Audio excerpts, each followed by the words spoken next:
We are Gathering of the Geeks, podcast and YouTube show built around the things we as geeks all love. Hashtag we gather on Sundays. Thank you for checking out the one about stuff. I'm one of your hosts, Emmet, and I'm joined by the Ted Lasso to my coach beard, Chris Evans. Chris, how you doing? Hey, I'm doing. How are you? Yeah, I'm doing well. We were going to name the show the one about nothing, the one with no name, and it's the one about stuff. So Yeah, the one here about it stuff is. works. Gathering of the Geeks is available wherever you get podcasts and on YouTube. Just search Gathering of the Geeks and you will find us. What's up to Lauren, Grabs, and Eric in the comments? A little bit late, a little bit early for some. And that's it. Chris, how was your week, man? What did you get up to? Yeah. What'd you do this week, man? I watched a lot of Sandman. Did you watch a lot of Sandman? That's good. Yeah, I watched all 10 episodes of Sandman. That was really good. I read some comics, namely the new Bond book, which was interesting to me because I think, I talked about this a little bit, but Bond is a comic. I don't know if it works for me anyway. I know some people like him. And that was kind of my week. I didn't, there's that new Jamie Foxx movie, the vampire movie, Day Shift. I didn't get to it this week. Yeah, I didn't either. I want to, though. Yeah, I did not get to it. I was primarily focused on Sandman.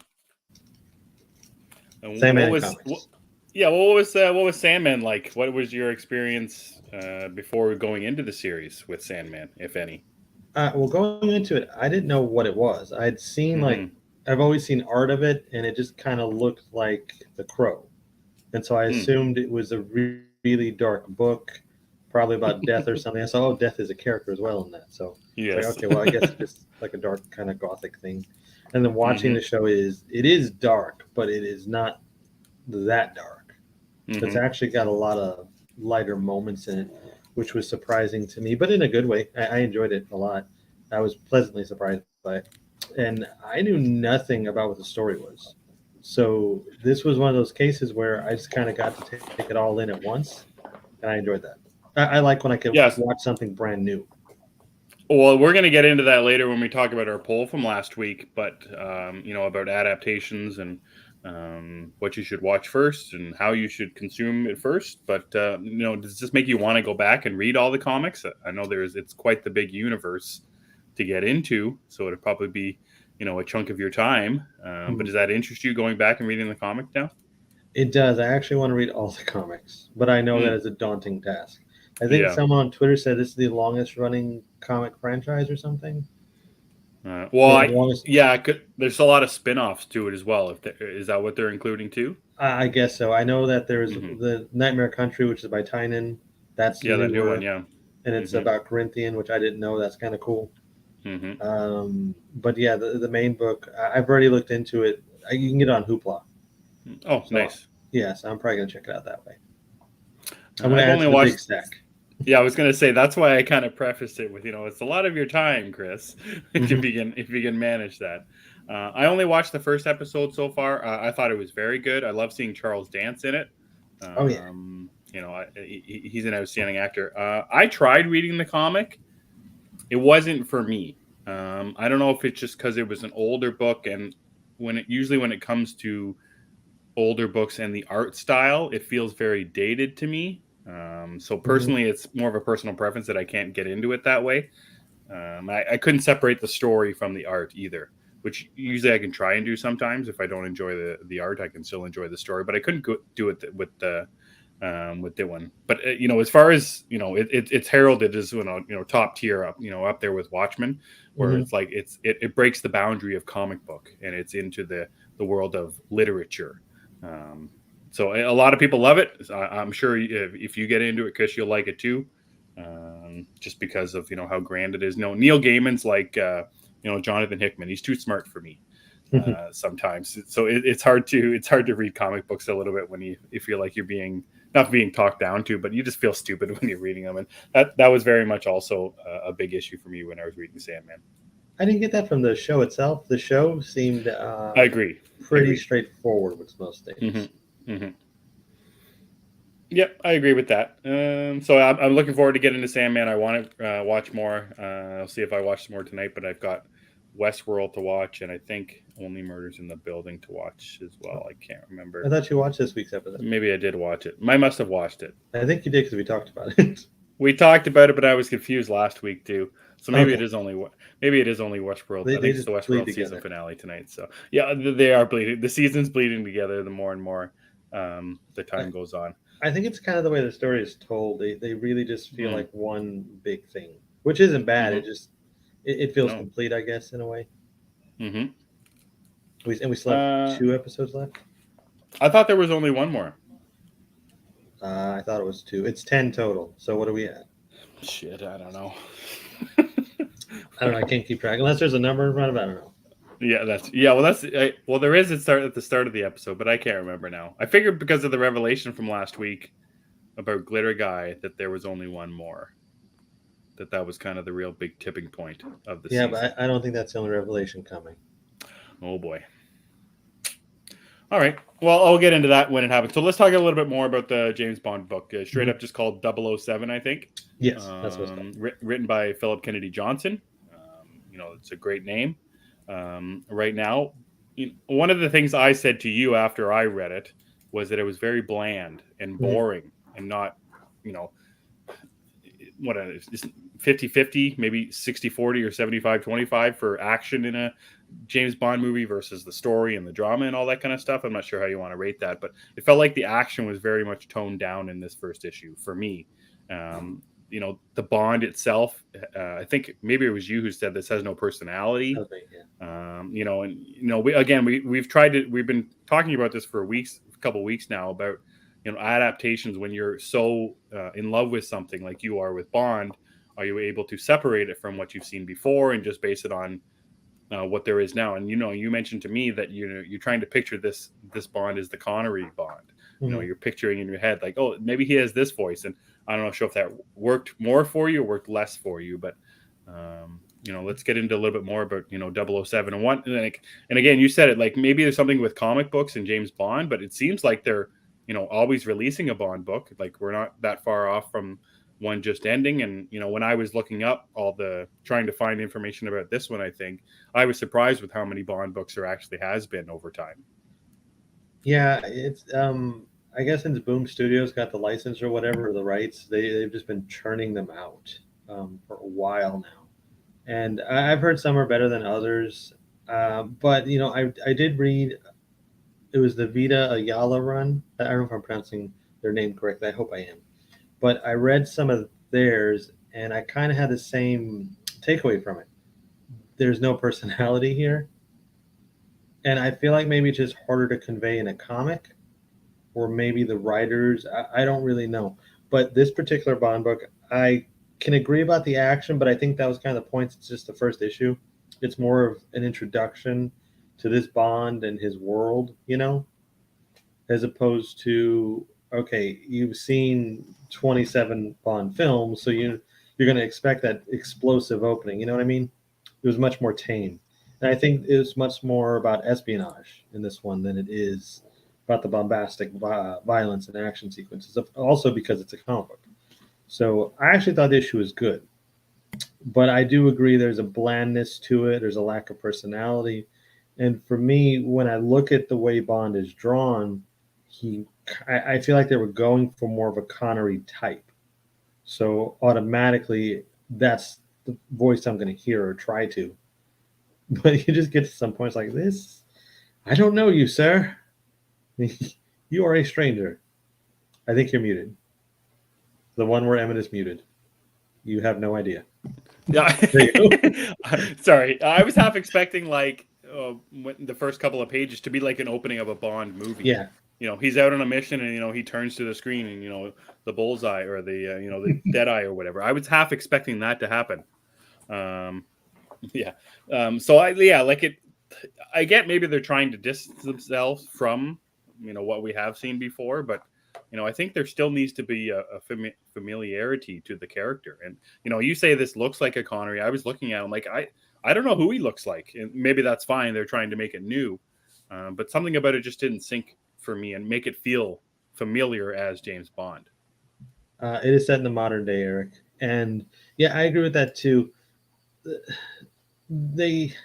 So like they give you the things. You have M, you have Moneypenny, you have James, but Yeah. you could call this book Spy Dude. Call the main character Frank. M is really A and $250, and I wouldn't really question it. Like, oh, okay, quarter cool, dollar. right. I was like, okay, cool, whatever.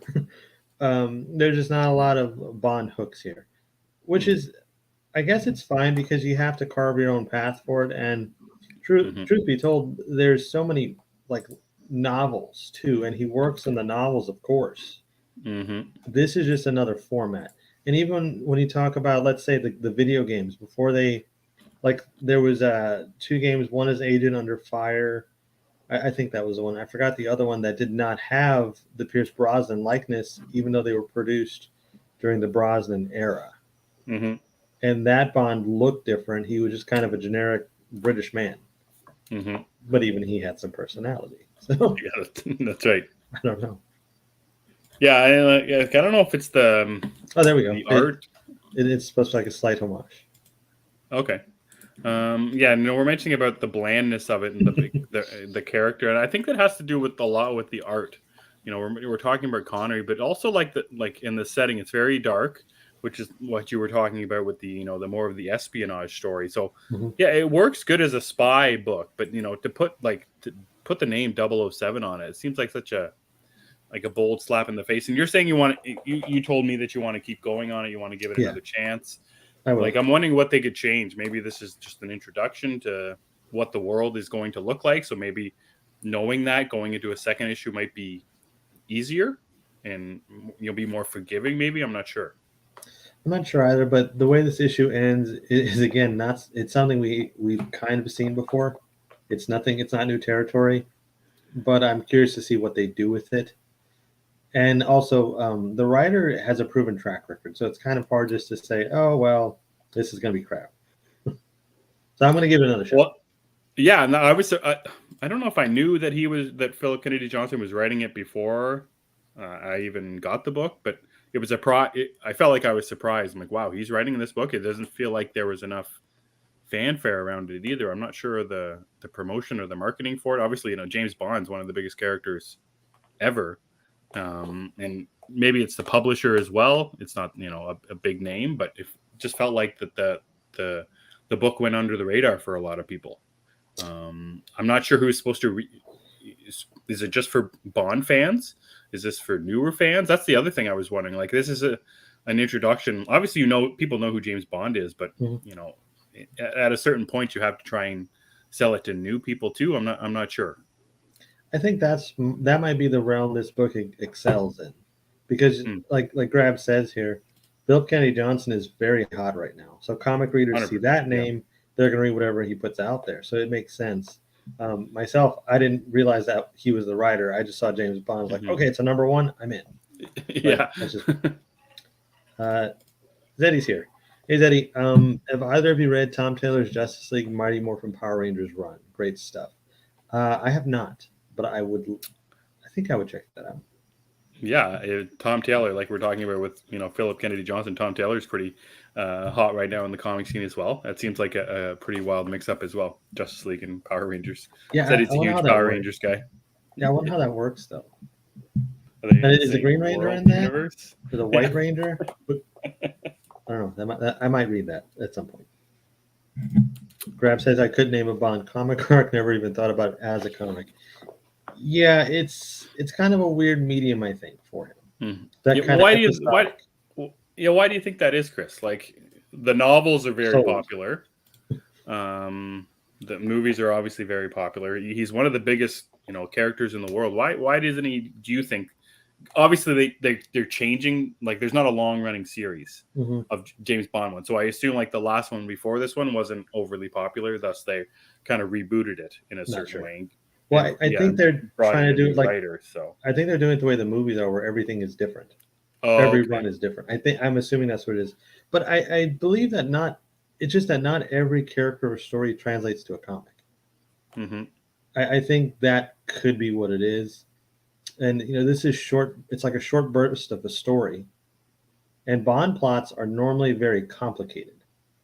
Yep. So to have just short bursts, I don't know if that's going to work. But maybe if you look at it like we were saying, as a new fan and this is a new thing, maybe that's the way to do it. Because like I said, I didn't hate the book. Yeah. But something about it, I just don't know if it's going to translate well with these short bursts of story.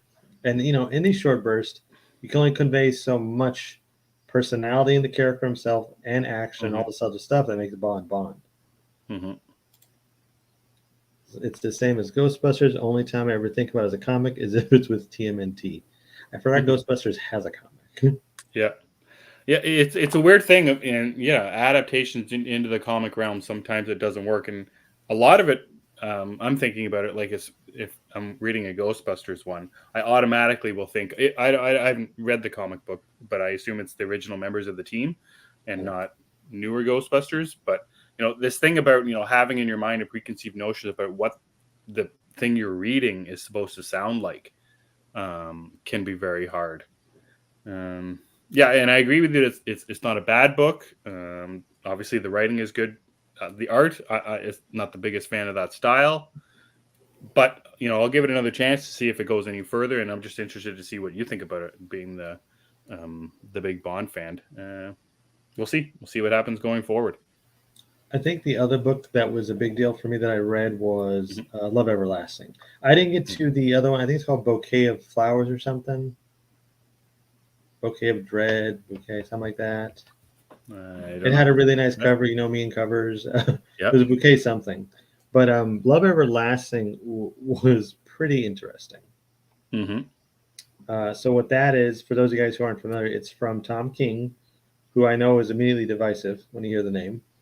And it's kind of like, it's about this woman who has these love stories, and then I don't know if she's time traveling or what it is, but she ends up in different eras having different relationships. And it's going to be an ongoing comic. It kind of reminds me of like maybe Butterfly Effect or something like that. It's one hell of a weird premise, that's for sure. Yes. Tom King, that's kind of his. Where is it? Oh, don't accept it. So Love Everlasting, it's actually Tom King's first Substack, first creator-owned comic. I read the first issue, it felt like forever ago, on his Substack when it was free, and I think it still is. So it's the second issue. I downloaded it the other night. Did you read that too? Did you like it? I kind of forgot I did it. Okay. I downloaded it and I forgot about it. It was late. Mm-hmm. So Love Everlasting, it's funny. It kind of sounds like a romance story, but it's really not. There's some very serious moments in it and stuff like that. It's not my favorite book. Maybe because it's one of those things that everyone loves and just kind of makes me feel like, you with with that song from Stranger Things 4, Running Up the Hill, where I've come to enjoy the song. Oh, you've come around on it now? So maybe I'll come around on Love Everlasting. It's kind of like, have you watched Easy A before with Emma Stone? Not all of it. No, I haven't seen the whole thing. Well, there's a thing where she gets the card that plays that Pocket Full of Sunshine song, and she hates it at first, but then she keeps listening to it. It's kind of one of those situations. It's like a jingle after a while. It's catchy. You learn to love. That's right. I just want to run up that hill. So I'm interested. I didn't read any more of Love Everlasting after that first issue. I am interested to keep reading it and see what it's like. There were about 6 million covers for this book. So if you got your hand on, I think one of them was a nice Clay Mann one. Really? Very cool cover. That. Yeah. So I want to keep reading it, but there's something about it that just didn't, I don't know, maybe just didn't grab me in a certain way. But I'm all in for Tom King, and I'll read anything that he puts out, more or less just because of his name, whether or not it's an idea or a comic book that I would normally read. Which for you in this one, I don't think this was one that you would normally read without the Tom King name attached to it.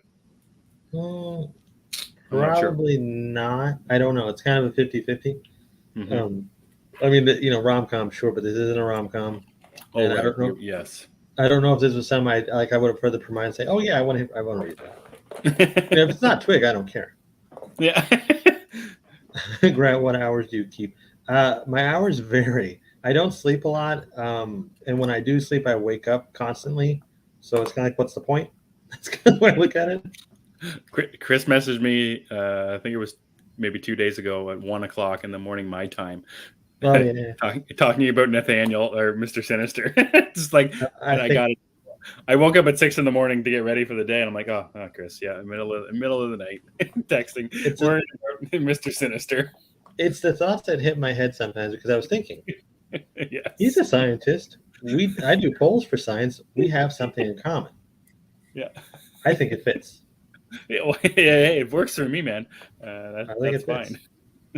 Chris has weird hours. Yeah, that's an understatement. But yeah, they vary quite a bit. I don't know if I read anything this week. That book you were talking about before was The Deadliest Bouquet. That's the one. Yes, it looks really cool. I'm gonna have to check that out. The cover, like you were saying, is pretty cool. And what the hell's that one about, anyways? Jasmine Hawthorne was a hard-edged Nazi hunter who trained her children well in the art of espionage. But in 1998, when her complicated past finally catches up with her, it's up to her 3 estranged daughters, Rose, Poppy, and Violet, to solve their mom's murder if they can avoid killing each other in the process. That does sound pretty Doesn't wicked. want to read that. Sounds badass. Also, I want to mention this. Phil Walsh has a podcast, and he's been counting down the Halloween movies. I love Halloween. It's my favorite slasher film series other than Scream, but I'd probably give the Halloween over Scream.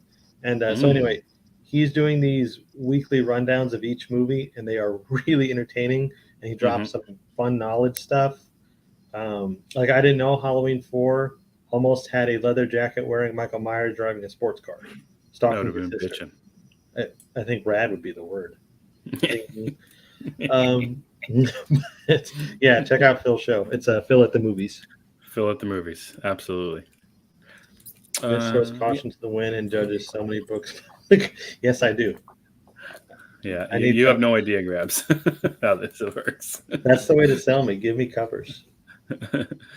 Yeah, so there was a couple books that I read this week, but nothing really jumped out to me. There was 8 Billion Genies, number 4, Jurassic League 4, that I also read, and that was pretty much it. I didn't read anything this week. I watched a new Amazon series called League of Their Own. You know, again, there's a trend happening right now where we're talking about things that we've beloved, and now we're consuming something that's new and released. It's very hard to separate it sometimes, especially for me. As great as the show is, I think it's a very good show. It's just very hard. You know, Nick Offerman's the coach in this one. Obviously, all I can think about is Tom Hanks. You think Nick Offerman is the coach? Yeah. The Parks and Rec guy? Yeah. Oh, that's interesting. Yeah. You know, and I automatically see the catcher, and all I think of is Gina Davis and, you know, Madonna, Rosie O'Donnell, all that kind of things. But the story's different. They're changing it. And the sports fan in me, like, one of the best things about the first one is the sport, is the actual baseball. And that seemed like the general consensus, what the movie's about. It's actually about the two teams, Dottie's team and her sister, Kit, who goes to play for Racine, I think. Racine. Anyways, and it's about the two of them fighting, both family-wise, but also the teams playing baseball and winning games. You know, I think I've watched 5 episodes now, and baseball is like second nature to what the story is actually about. It's very much about the girls and their lives together, their lives with their husbands, who some of them are obviously off in war. There's a new character, the black character named Maxine, and her whole other side of it, like she's not even involved with the team. It's a very well-made show, just like I was talking about with Paper Girls when it was on, but trying to distance myself from something that I love so much in the Paper Girls comic series and the League of Their Own movie, which again I love very much, and trying to enjoy separate things altogether is very hard to do. And that's 2 back-to-back Amazon Prime series too, which is interesting. But I don't know if you've caught it, Chris. Yeah, I'm an Amazonian. I don't know if you want to check it out or if you're going to check it out. I do want to check. I do want to check. I love the movie, but I remember the movie being more about the characters and the sport. Maybe I'm misremembering this. Okay. I Maybe I'm remember this. misremembering. Well, I remember the sport was, of course, important, and they showed the games and stuff, but it was mostly about the characters and their relationships and how they interacted. And Tom Hanks. I mean, there aren't many times you can go wrong with Tom Hanks. That's one of his best too. So Does Nick Offerman recreate the no crying in baseball thing? There hasn't happened yet. No. Okay, he's a much different coach than a manager than Tom Hanks was too. I'm interested to know how that goes. Yeah. Because it's so iconic, Yeah, and one of the other things that really bothers me, the baseball in the movie feels real. It felt like there's actual girls playing baseball. In the new series, the ball, whenever they throw it, it's computer generated, and it looks weird. Oh. So it's like it doesn't like the ball. It's always completely straight. Look like Superman threw it. It goes super fast, and you can barely see it. So again, the sport thing. Like, have you ever seen Mystery Alaska with Russell Crowe? No. Okay, so it's like you can't believe Russell Crowe is skating, in Alaska on, and got hockey equipment on. It just doesn't make sense. You just can't believe it. In this, I don't believe the girls who are playing baseball, because the ball isn't real. It's a fake ball, and the way they throw it is weird, and it's a separate thing altogether. But just the way that the show is built and made around that, yeah, yeah, it just doesn't feel right. So. Again, I'm still enjoying the show. The dynamics between the girls is very, very good. The story about the new character Maxine and her integration into not being allowed to play baseball, and she wants to play, so she does this whole rigmarole to try and get on a team, all that kind of stuff. So I commend all that stuff. It's just more about the actual sport of baseball in the series, and trying to distance myself from how much I love the movie. So. Superman throwing the first pitch on opening day. I would like to see that. That'd be fun. That would be good. Did he do that in the movie or something? In one of the Donner ones, maybe? Oh, geez, I don't know. I know that he stops the plane on a baseball field in Superman Returns. Right. Which is probably the coolest scene in the movie. But Grabs loves Mystery Alaska. Oh, he doesn't believe Russell Crowe can play hockey, but the movie is just fun. Is it like Mighty Ducks with Russell Crowe? He's pretty kind of. Okay. Burt Reynolds is the coach. Okay. Not so Burt Reynolds is coaching Russell Crowe. Yeah. Okay, that's kind of interesting because they're only like, I think, 10 years apart. That's interesting. That's cool though. I remember when that movie came out and I was like, I like hockey, like the idea of it, but Grab says no, it is not Mighty Ducks, I guess. So no knuckle pucks. No knuckle pucks. All right, maybe I'm out. I might be out. We'll see. The jury's out on that one too. I don't know. I think that's all I really got into this week. Not much else happened. I started watching Addams Family before our show. My son was asking about it. The movie or the? No, the movie. Which one? Just the first one. My son was asking about it. I think he was asking about the cartoon one. And I said, let's put on the real one instead. The first cartoon one's not that bad. The second one is not very good. I did not. But like I just, the first one. I just love that movie so much. It kept making me think of the Munsters that's coming out and how upsetting certain people are going to be because it's going to fail. It may not. It may not. Yeah, I don't. My daughter loves that first animated Addams Family, and it was on repeat in the house. And I didn't like the first time I watched it, so having seen it countless times, I still don't like it. But it makes her happy. That's all that matters. Last night I just remembered I put on Father the Bride is on Disney Plus now. Father the Bride 1 and 2. Nice. Father the Bride is one of my favorite movies. I love Steve. It's probably responsible for my love of Steve Martin. I tie it to Father the Bride, and I put it on as background noise. I ended up watching the whole thing. Yeah. And I was gonna start the second one. I was like, you know what? I need to try to sleep. So I did not. Maybe I think that's what I was thinking with Addams Family. It's like, my son was asking about it. I'm just going to put it on and, I'll just wait for our show to start. And I'm like, I'm going to just keep watching this because it's just so damn good. Yeah, no, Addams Family 1 is fantastic. One of my favorite scenes is when Gomez is in the motel and he calls Sally. We don't know where the witches meet or something. Yeah, that's right. Hi, Sally. It's Gomez. Stop calling Mr. Adams. Stop calling. We don't know where they meet. I love it. That's how you do it. I think that's how you do that adaptation of that show. Mm-hmm.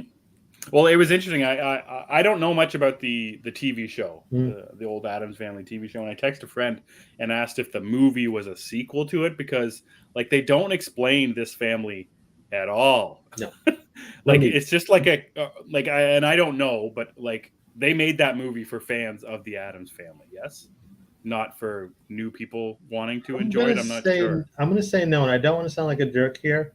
Yeah. But most of the people who were fans of the original show were probably elderly. Right. Let's say that they were elderly by the time the movie came out. So okay. I don't think it was really made for them. It was probably made for the people who, well, of course them, but also the people who saw it in syndication and the reruns because right during the early 90s it was always on something. Same with the Munsters.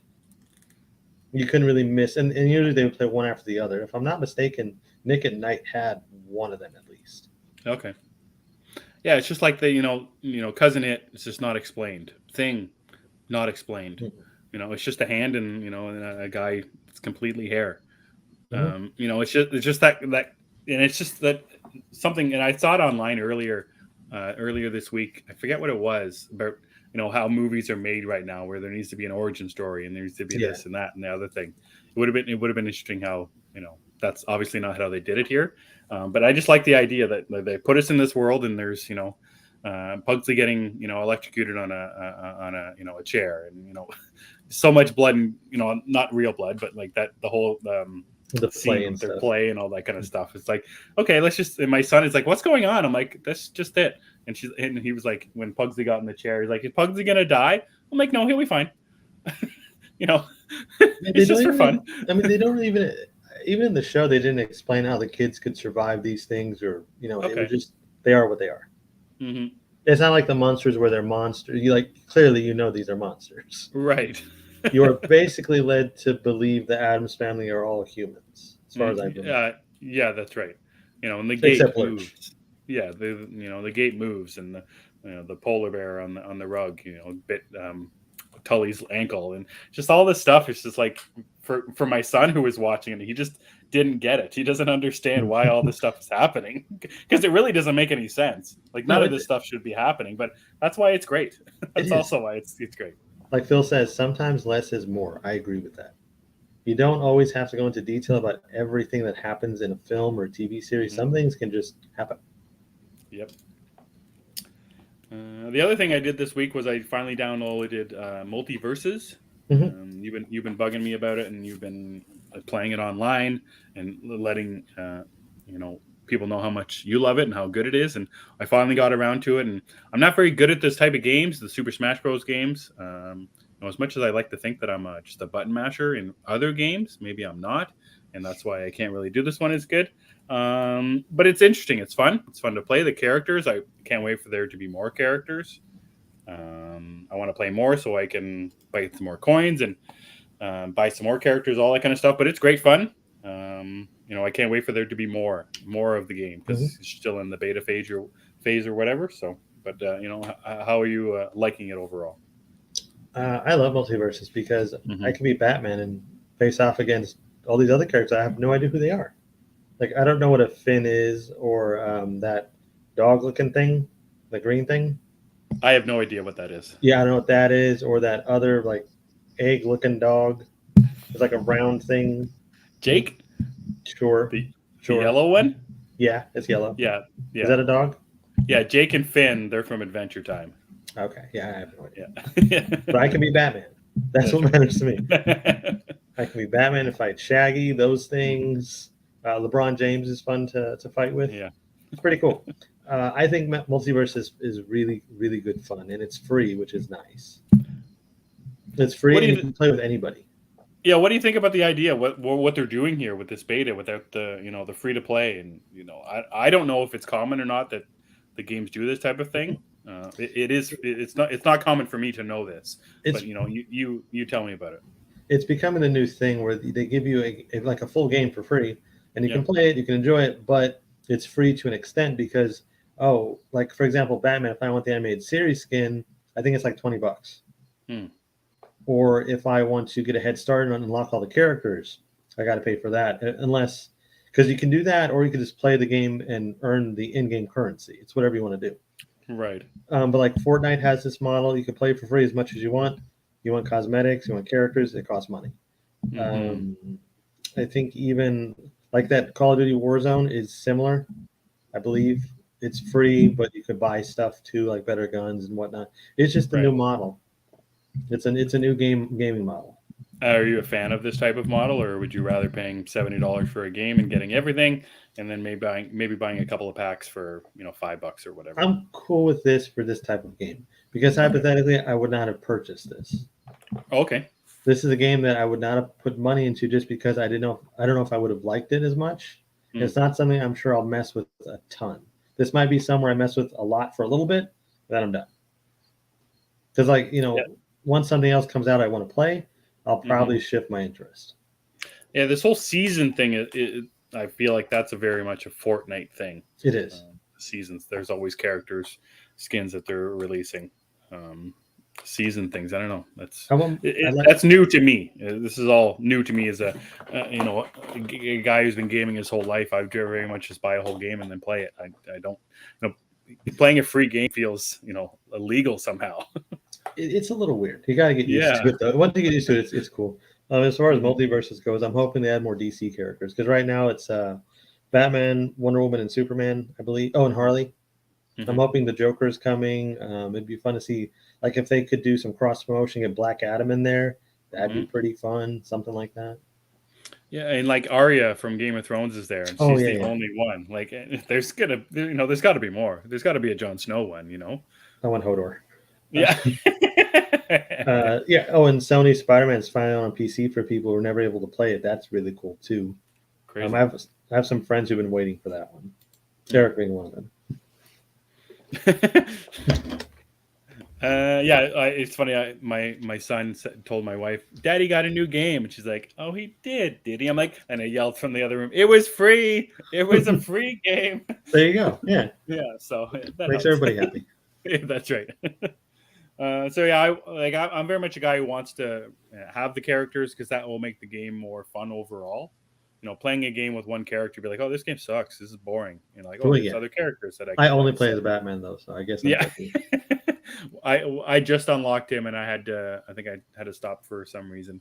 But yeah, so if you play with one, you level up, and you can get certain things for them, right?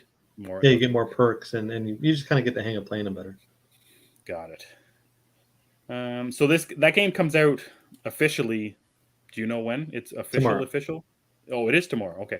Is there going to be something new for tomorrow for season download? Well, season 1 starts tomorrow. I think Rick and Morty are playable tomorrow. Rick and Morty is another thing. I've heard of them. I know what they look like. I don't know what it is. Christopher Lloyd is who it is, and I think he's supposed to be like.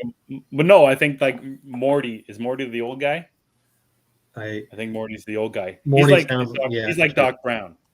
And Rick's like Marty from Back to the Future. That's what I think that show is they go do hijinks, and that's kind of the relationship between the two. Maybe I want to watch it if that's what it is. And Phil is right. Always be back. Oh man, are you correct or what? And if you can't, be Robin, depending which Robin it is. Like Damien's cool. Yeah, that's right. So that's pretty much all I got into this week, Chris. Don't think I watched anything else. It was a slow week for books too. It was I mentioned that. You said it was a slow week for comics, and I said, "Well, it's a great week for me to catch up on." I caught up on nothing. Yeah, that's what all that spare time. Sometimes it doesn't help you. Sometimes it just no. And it's funny because I made the point to tell. I was talking to Lauren. I was like, "I'm going to catch up on X-Men this week." I didn't read a single Marvel title. Did not read a single Marvel title. So yeah, just looking ahead to the comic books from next week. There's not too many, but there's a couple big ones. I think it's the finale, or not the finale, but maybe it is the finale. Issue 5 of Bloodstained Teeth, which I think is the end of the first arc. Okay, I didn't catch up on that, so I'm an issue behind. But then the first Batman One Bad Day issue is out next week. Is it? Which one is that? Yeah, the Riddler, the one by Tom King and Mitch Gerrits. I'm actually going to buy that physically, so I'm going to have. I didn't know that. I'm going to have to go track down a copy. I was going to say that's another one with a whole bunch of covers. There's a couple good ones. There's one by Jim Lee, David Marquez, Michael Yannon, O'Brien Bolland, and some Giuseppe Camuncoli. There's also just a really cool I know that guy. Mitch Garrett's ones as well. Yeah, so that's out next week. The first Batman One Bad Day, where it's like 60 plus pages, and it all tells the story of one Batman villain that it's kind of more or less a different tale on their origin story, kind of like the Killing Joke kind of deal, I think. I'm really excited for these. When they announced them, I was all in, and at first I was like, I'm only gonna read some of them, but now, no, I want all of them. Yeah. Well, that's kind of the thing. I was wondering how to read them, and can you pick and choose? I'm wondering how it's going to be collected as well. I think there are 10 of them or something? I forgot. I want to say it's like maybe it's 6 of them. There's a lot of them though, and you could pick and choose like which villain you're interested in, of course. But I have a feeling they're all going to be pretty decent. And I'm not going to pass up a Riddler story. So yes, I'm interested to hear your thoughts on the book on the whole. It's that I've read it. I'm very interested to hear your thoughts on the story. Tom King, the Riddler. I'm interested to hear about the Bruce Wayne in the book as well. I think there is something that very you about this Bruce Wayne. Because usually when you say that, I expect that I'm going to have a problem with it. No, I don't think you're going to have a problem with the Bruce Wayne. I think if my Chris intel is correct, that I don't want to ruin it or spoil it, so I'm interested to see if you bring it up to me when you get a chance to read it. Now I might have to keep an extra eye out. Yeah. Eric joined the Twigvolution, which makes me very excited. I hope everybody. Good man. Yes, very good man. Everybody should join the Twigvolution. Phil is also stoked for One Bad Day. So is Eric. I talked to Eric. He was reading the Supergirl book. He really recommended it. Have you read a lot of the Supergirl book? Which one? Which one, Eric? I think it was the recent one. Like this one right here by Tom King? Is that the one that he was? I don't know if that's one he was reading. I forgot. That one? That might be the one. Oh, yeah, I think that is. Tomorrow. It's good. I'm actually just reading it now all the way now for the first time. I only read the first 2 issues when it was coming out. I love the Mr. Freeze cover for One Bad Day. That is a really cool one. And I think, Eric mentioned it here. I think the Two-Face one is the next one after this. That's the one I'm most excited for. Not only because it's Two-Face, but it's also Mariko Tamaki. Count me in probably for 2 covers. That I'm going to hide and just going to waste away. Who did the covers for those ones? I think there's a really...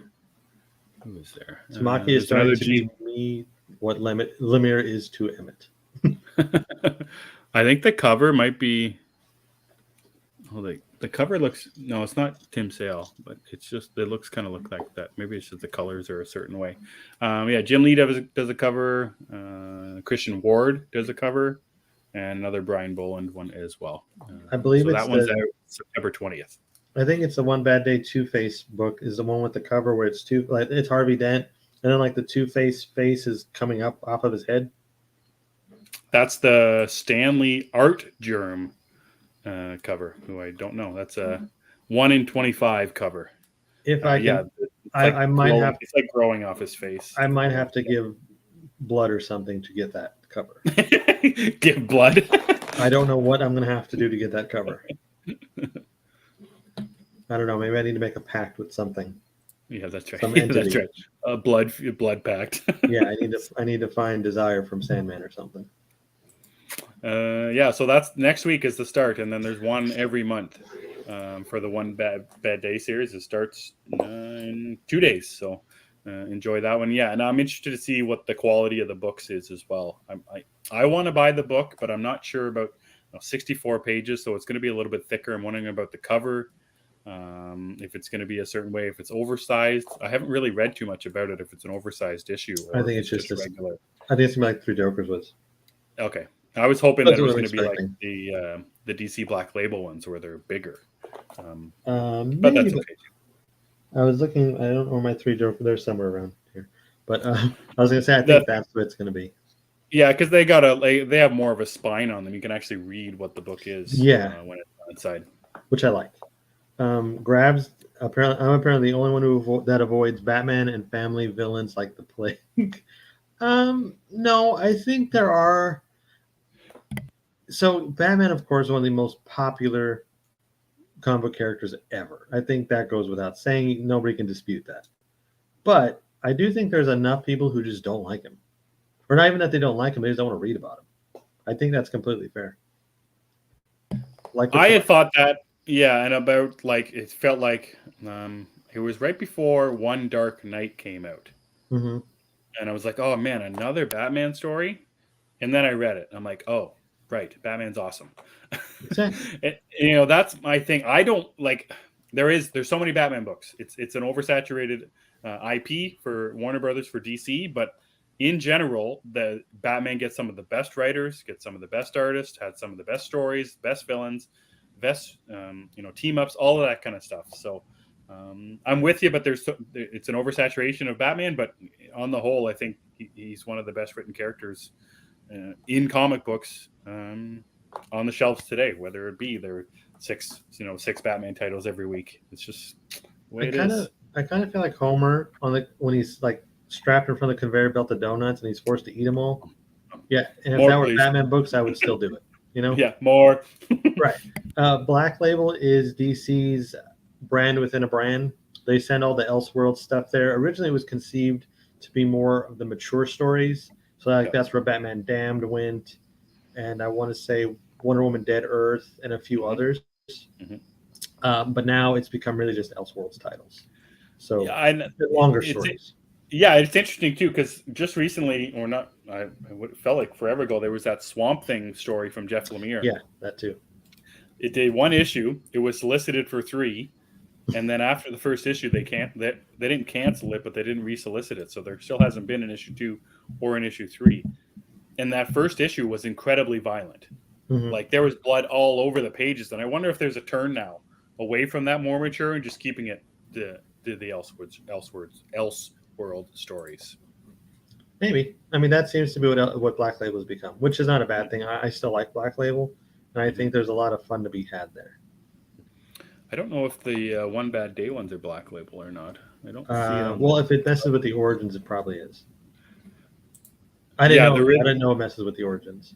Yeah, the Riddler. Yeah, I don't even know if there's much of a Riddler origin. There's not. So there is this in the One Bad Day story for sure.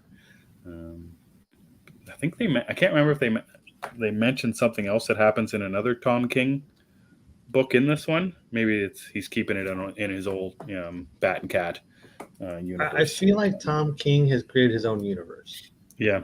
Between Batcat, Killing Time, and then what he did in the Batman title. Mm-hmm. Well, I think it was in Batman 126 that just came out. It mentions something, and we see in that first issue 125 that Catwoman and or Bruce and Selina aren't living together; they're not married. Yeah, they do mention that. They almost hit us over the head with, "Oh, this isn't the same world. This isn't the same Batman." Yeah, he says something along the lines of, "I couldn't marry Selina," and he explains why. Yeah, something like that. Yep. So that's what's coming out next week. Batman One Bad Day and Bloodstained Teeth number 5 that you can get caught up on. And then it's not too far away for the collected issue of One Bloodstained Teeth that I definitely want to get. I've actually didn't buy the single issues for it, and I've been waiting for the trade, and I think that comes out middle of September. It's going to be a pretty trade. That's exactly what I was thinking about. I'm like, wow, the neon colors of this first issue made me want to say, okay, I don't want every single issue. I just want to get that nice collected. And I haven't seen if it's hardcover. I doubt it is. I don't think so. I don't know if it was popular enough for that. Yeah, regardless, excited for that one. All right, guys, that's what we watched, what we read this week, and kind of what we were talking about over the last little while about adaptations and such. Let's get into the poll from last week.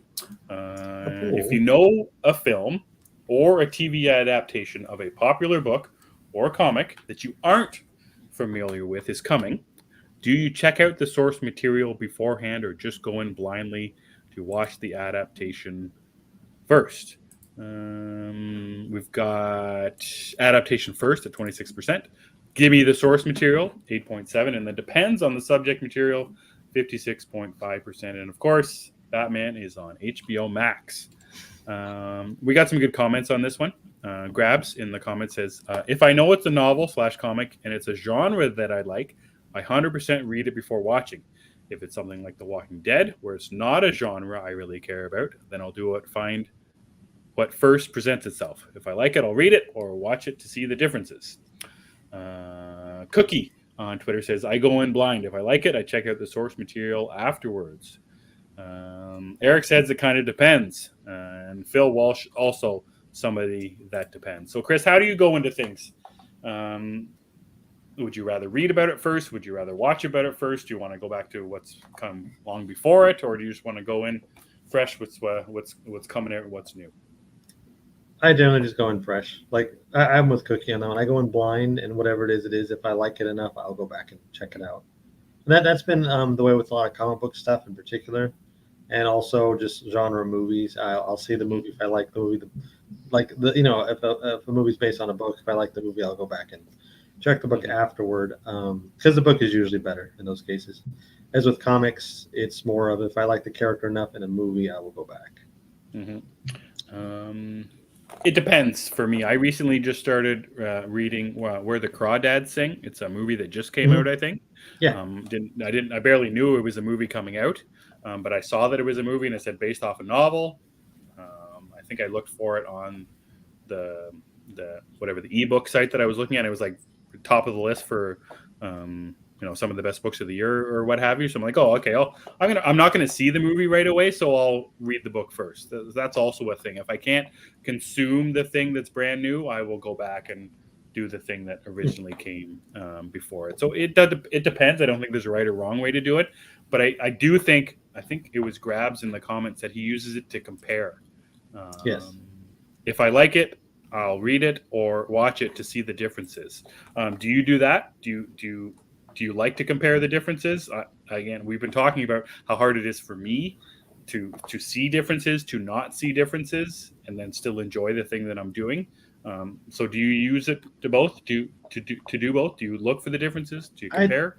No, I try not to, but I mean the differences are there, but I don't try to make it as like a sticking point, because I just think that adaptations are going to have to change stuff.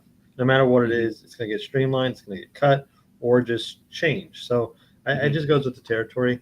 I try not to get hung up on that, but it is fun to see some of these differences, Mm-hmm. Like even like Miss Marvel, which was recent. Yes. They changed stuff. The comics are not like that, but it's still cool to see the differences. Moon Knight, same thing. Mm-hmm. Well, it's interesting for Miss Marvel and both for Moon Knight, characters I didn't know. I went back and read or it wasn't that hard to do, but I read the Lemire run of Moon Knight, and Nobody I loved twisted it. your arm. Yeah, exactly. Oh, Lemire, too bad. But then I read back and read the G. Willow Wilson run of Miss Marvel, and I didn't like it. But it didn't take away from the comic book because I wasn't invested in the character. I don't know anything about it anyways. Grab's comment here about Lord of the Rings is interesting. That's one that's tough to go back to and read those books because nothing happens. Halfway through Fellowship of the Ring, and they just arrive at Rivendell, I think, about the halfway point, and they just walk, and literally nothing happens. It's a lot of walking. It's so much walking, and it's so boring, and that's even what happens in the first movie, but at least there's action. So that one, that's another one where it depends on the story. Sweet Tooth. So this is a good one because I just watched Sweet Tooth with expectations and I loved it. Yeah. But you went into it and you knew what it was. And that's one that I did like, and it's different than Paper Girls in a certain way because they actually didn't tell a story. They told the story before what felt like the first issue. A lot of things that are happening. But yeah, I don't know. Maybe it's just in the frame of mind I'm in now. I wonder what would happen if I watched Sweet Tooth now, if I think about it the same way that I thought about Paper Girls. I'm not sure, but yeah, the Sweet Tooth first season is very, very good, and it's very different from anything we saw in the comic book as well. That's what I meant to read. I want to see the differences and also just enjoy the story, but I haven't done it. Mm-hmm. Maybe before season 2. Yeah, season 2. I hope that comes out soon. I believe they were filming it a few months ago, as of a few months ago still. So hopefully it's coming soon. Yeah, so that's our poll on adaptations, and holy cow, are there adaptations on every week of the year as It well. feels like that's all we get these days. And even if it's not an adaptation, it's a sequel of something else or a series. Like Snowpiercer, we didn't need a sequel or a series, but we have a sequel series. I think that's what it is. It's a sequel series. Yeah. Well, it's just like Amazon Prime, like 2 back-to-back weeks where they did Paper Girls, and the next week they did A League of Their Own. You know, it's just everything's based on something else, and it's the age-old adage where there's nothing original anymore. Nobody tells new stories anymore, except Only Murders in the Building, which everybody should watch. Right. Exactly, and that's why it's so good, because it feels so fresh and it feels so new. Yeah, I got to listen to the podcast of it. I did that first night. Grabs told me about it, but I haven't listened to it the other episodes yet. Right on. So that's the poll this week, guys. Nothing up for this week. We'll probably have Science Monday if Nathaniel gets off his butt and does some science for us. I'm going to ask him. Yeah. So before we get out of here, let's just mention that we've got a contest running right now. We're giving away Saga issues 55 to 60. We have a tweet, which we will keep promoting. It's going to run for one more week. All you have to do is like that tweet, retweet that tweet, and comment on the tweet, and then also just be following us, and you are entered into the giveaway.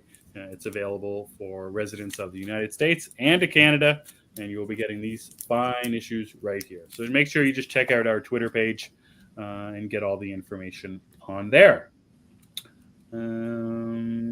We are 2 weeks away from Elves, Hobbits, and Potatoes, the podcast, audio-only podcast, where we're going to be talking about Lord of the Rings, Rings of Power, coming from Amazon. That's another adaptation. Another adaptation. The first episode of the series is on September 2nd, and then we'll have an episode out for you by the following Tuesday or Wednesday or whatever. So make sure, again, that you're following us wherever and subscribed to wherever you get your podcast. Just search Gathering of the Geeks, and you will find us.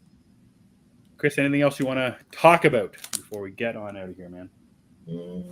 No, I think we covered it. We did the weekly stuff. I can't remember if I watched. I don't think I watched anything else. It was just Sandman for me this week. Sandman and Only Murders in the Building. Well, Sandman could take up a big chunk of time. It did, and it was a good pretty time. Heavy story, so it's a good time though. Yeah, this coming, I want to catch up on. I'm behind on Harley Quinn, which you haven't watched yet. So I'm not going to spoil anything. I'm just not going to spoil it. But I need to catch up on that. What we do in the shadows, and I do want to check out A League of Their Own and Paper Girls. I got a lot of stuff to watch. You do, man. Staying up until 1 o'clock in the morning. Quit thinking about Nathaniel. Probably just playing with my phone though. But we'll see. Playing multiverses. Yeah, probably. We'll see. All right, Chris. Where can people find you? You guys can follow me on Twitter at thatchris70. But as usual, I prefer you guys follow the show at G of the Geeks. Emmett's good with the YouTube plugs and the whatnot, so he'll cover that. You can follow me at Emmet Davis on Emmet Davis 7 on Twitter, and like Chris said, just follow Gathering of the Geeks. We are available wherever you get your podcast and on YouTube. Just search Gathering of the Geeks, and you will find us. In saying all that, just want to say thanks to Zeddy, DC Patrol, Grabs, Eric, Phil Walsh, Lauren, Chris from Lost in Comics, and Chris from Lost in Comics popped in as well. Thanks so much. Another guy that's too smart for me. Chris has a really interesting thing on his YouTube page about something that happened at C2E2, which is a comic convention. I highly recommend you go over to the Lost in Comics page right now and watch that. For all comic collecting fans, it's a very interesting story and kind of a weird thing that happened at the convention. So head over to Lost in Comics, great YouTube page where they also have a show every Thursday at 9 p.m. Eastern. So in saying all that, for Chris and I'm Emmet, and we gather on Sundays. Thanks, Gators.